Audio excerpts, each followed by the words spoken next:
speeding law is the most abused law out there. Come on. Well, I'm saying the person with the chronic pain can't go to a opioid doctor and get opioids. Of course they can. All right.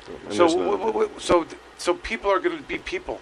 People are going to say they're going to do that. People are people, so why can't it be? So what happens in those states where it's legalized? People are going to get high. And if that's a choice, the better question, Sheriff, would be, which would you rather them? If people are going to do that, how are you going to stop them? Lock them up? They're still going to do it. So what do you suggest? They get opioids or they get marijuana? Marijuana. And what if we can do it in a way that... I don't think that's what he would say. I'm just answering for myself. Well, the question is if people are going to say, well, nobody should do it. They should live a life like me, which is okay, but... Fuck you. They don't need it. That was There's enough mental health issues. They don't need more psychiatric, psychotropic. Let's go, Jimmy. Give him some more. Step over bodies. You want some more, do you? Take away the law enforcement piece. I don't care if I'm the sheriff or not. I don't care if I'm a cop or not. If I'm just your standard citizen, to allow anybody to go get high that's over 21 whenever they want, it just flies in the face of logic. Stop. That's exactly what the alcohol law is right now. Anytime I want. Yeah. Fucking over 21. I get wasted, man. That's a great argument. It flies in the face of logic. You don't have to come up with any real reasoning. You just point out how illogical just even thinking like that is. Absurd. I know. And the contradiction between the current way that we allow alcohol to be distributed and then to say that exact same model is inapplicable. You're an adult. You can't make a decision for yourself. Come on, that flies in the face of logic. Any time of the day. Here's an exchange between Nixon and Linkletter on marijuana compared to alcohol. Linkletter says, they sit down with a marijuana cigarette to get high. Nixon, a person does not drink to get drunk. Linkletter, that's right. Nixon, a person drinks to have fun. Oh. That makes sense. What kind of twisted? Right. I mean, like, that's the policymaker right there. So I guess at the first puff we're high and we don't have any fun along the way. It's just immediately straight to completely intoxicated. Yeah. No social love anyway. Fucking stoned. What they don't know could fill an encyclopedia. A person doesn't drink to get drunk. It happens accidentally. accidentally. But it's a fun consequence. Yeah. It's actually one of the reasons why I ultimately quit drinking. Yeah. Women don't drink to get drunk. Getting drunk. Whenever I drink. A person does drink to get drunk. Yes. It's the only way to get drunk, in fact, I believe. There's no other real way right. to get drunk. Exclusive pathway. Eat rotting fruit, I guess, if you're a bat or an animal. I accidentally swallowed some of the Listerine. Yeah, whoops. All right, let's keep going. Yeah. The others that are just so passionate about this argument, it's unbelievable to me. Every single day in law enforcement, not just the sheriff's office, but any local law enforcement of any size is going to 1, 2, 5, sometimes 10 mental health calls a day. And for us as the state of Michigan to legalize another mind-altering drug. Stop that. I got to say, 5 to 10 a day? All right. It tells you any size of department. Why is the police the people to call for mental health issues? Because there's no one else to call. That's how people get shot. There is no one else to call. That's the saddest thing I've ever heard in my life. It really is the truth. I know that this is the truth, but let's call sad what it is. That has nothing to do with marijuana. No, that's the saddest thing I've ever heard. Nope. And what's even more sad is that this cop is doing public mental health home visits with no resources to do anything. I couldn't imagine this guy showing up at my house because a family member is going through a mental health crisis. Like, he doesn't look like the type of guy that can operate in a mode that would be helpful in that situation. This is a problem. I know. They're locking people up with mental health issues. Yeah. So, but let's look at what Wrigglesworth said. He said there's mental health problems, and I don't want cannabis to create more mental health problems. Right. Let's have a conversation about how cannabis does not create more mental health problems. You said earlier, cannabis use abates people's violent tendencies. Isn't that correct, Michael? Well, that's what wasn't said to him. It's not just a joke. Can you tell me a police officer that's shown up on a domestic violence call and there's 2 people sitting on a couch smoking a joint? Doesn't happen. Alcohol, other drugs are always involved. Yes, it's not.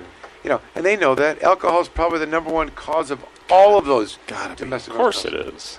Of course it is. And but Rick, here's the thing. Like,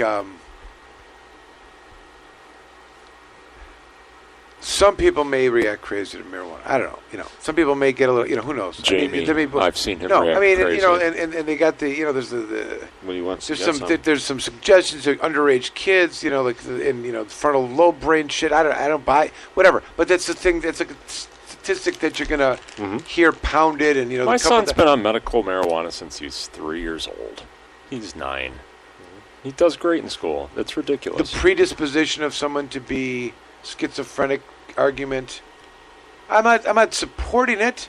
But it's an argument that says this and that, and it comes out. Listen, it's nonsense. Okay, it's nonsense. But you're not going to see doctors, wanting to just let. That's one that's not. Anyway, but putting all that aside, it still doesn't get around what is being proposed by this legalization, which is 21 years. First of all, the person that would be. Listen, let me say this: the person that would be predisposed to some kind of impairment or future mental illness, I'm going to say is going to be equal, if not more, effectuated by ingesting alcohol. Yes. Okay. Yeah. And someone that's in a chemical state of putting that into their brain, is going to be 50 times. It's not going to help. That's for sure. Well, whatever. You're right. That's right. So that is something. And the idea is that person of that age group isn't designed to be on the receiving end to marijuana, right? It's 21 over. So, and I'm just putting that aside. But the idea that it's going to create mental health issues, it's unfounded. Is unfounded. Talking 21 and over, because those same people have access to alcohol.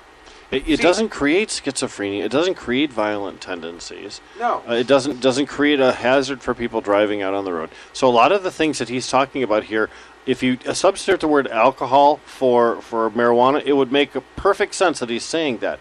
But because marijuana is the subject, it makes no sense. There's no equivalency in the behavior or the way that they're affecting the human body between those two substances. I think the best argument on this is, because the basic, branding of the campaign is, which someone might argue is not the best way, but treat marijuana like alcohol, right? Mm-hmm. It is. So, but it's something people are comfortable with. That's fine, and I'm not here to argue that. Yeah. I'm letting that be. But I'm saying but the debate is about, well, you want to treat it like, so it's debated like that. So the argument really is not, and we could go all day that marijuana's, what its impact is on the human brain, what alcohol's impact is on the brain, right? But the reality is that it's an additional choice for someone that's going to be seeking that. And if you put the two of them together, can they really honestly say that they would not prefer alcohol as a choice to somebody than marijuana? I mean, seriously. Of course they can. Sure. Of course they can, because think of it from their perspective. I mean, there's two prime motivators. Number one, people aren't committing crimes when they're using marijuana. And other than possessing and using marijuana. And to arrest somebody like that is very easy. To take their car is very easy. To take their money is very easy. It's a cakewalk for them. They go out and engage somebody that's been drinking, they've got to really work, and they might get their ass beat.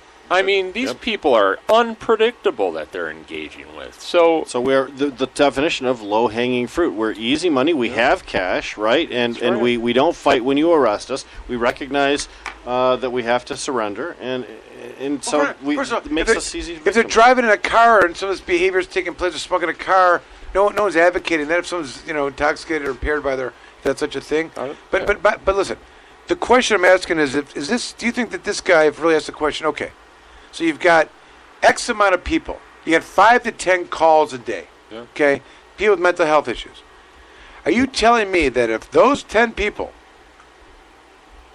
are able to purchase marijuana lawfully, and they have it, that those 5 to 10 calls are going to be more difficult, and there's going to be more of them? Well, what's he complaining about? The logic just doesn't make any sense. If there was going to be mental health problems, they'd already be manifesting themselves, because as we discussed earlier, people that want to use marijuana are using marijuana right now.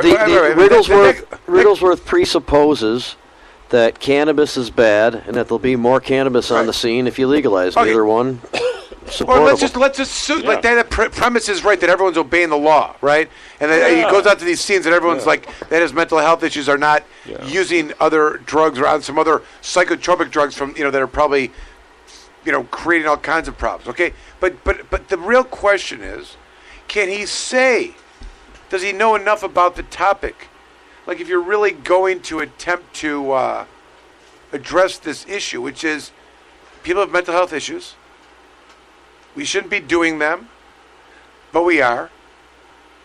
And there's all kinds of crazy drugs that are there, probably, that are influencing this. The use of marijuana will do what to the circumstances? Is he really saying, what? Is he saying there's going to be more than 5 to 10? There's going to be 20? Well, of course, that's the inference, because it's and that's what it... They come off as though, like, this huge amount of cannabis is suddenly going to materialize and just come onto the scene that was never there before. The point is that the people he's talking about are either using cannabis now already, right, and it doesn't make a difference, or if they aren't and they begin to, it's not going to be any worse than it is. But it could even be less. But that's not the inference. The inference is that marijuana causes mental illness. That's exactly what he implied, right? That was my complaint about it in the first place when we played that clip, was he said, we go down all these mental health calls and it's terrible, and marijuana is going to give us more mental health calls. That was my whole thing. To underscore what Jim and what Michael have been saying, there's about 1.4 million Michigan residents that use cannabis on an annual basis. About 300,000 people are registered in the medical marijuana program. That means that over 1 million people are acquiring cannabis through the black market right now. And what we have seen is a complete absence of health crises, a complete absence of society falling apart. There are no runs of people killing folks while driving their automobile impaired. We have real-world examples of all of these behaviors not manifesting themselves in the current position. The legalization program simply changes the way that same population acquires their cannabis. It's not recruiting new people to it by and large. Jim's point is well taken. Everybody who wants cannabis is basically using cannabis right now because access is so free. And cheaper than it has ever been, probably. Yeah, I'd say that's true. And the quality is much better as well. That is true. And now the state wants to get in the business of doing that, and they're getting an opportunity to do that, make some tax money. But I agree 100%. The best argument for the driving is that, well, you think people aren't driving around in those circumstances anyways? And the driving thing, if you see somebody driving impaired, I don't think that any of us have ever said that we support people driving while they are impaired. And if you see someone that's impaired, it's so easy for these police officers to prove it. All they have to do is flip on their dash cam. That's it. Well, and here's why it's important sometimes, I guess, to refute the data that the police utilize as the basis for creating fear over there being these great, more tragic traffic incidents and things like that. The people say that happened in Colorado because they're lying about it in order to create fear. They're repackaging information that takes some correlation of cannabis and makes it appear as though it's the cause of these things. We have the AAA study, the Farm Bureau study. Both of them indicate that cannabis use does not translate to a greater incidence of traffic fatalities or issues in states that have legalized. I mean, by now it would be such an issue that we'd be very aware of it, and it probably would be a serious discussion amidst us if we want to bring that kind of extra responsibility on our roads and that type of thing. It's been one of my arguments all along. If we look at our personal experience as Michiganders and then common sense, we can defeat most of these arguments that are put forth. Because if the things that were going to happen with legalization were going to be happening, we'd already be seeing them now, and we're not. So people's personal experience over the last 9 years, whether they've ever touched or seen cannabis, is that it doesn't create these problems, and they've all had that same personal experience. So when someone funded by an outstate firm comes in and tells them lies, they know it's not true. Well, I wonder what Sheriff Rigglesworth has to say. Let's finish it out. In this mental health crisis we're in today, just literally makes no sense whatsoever.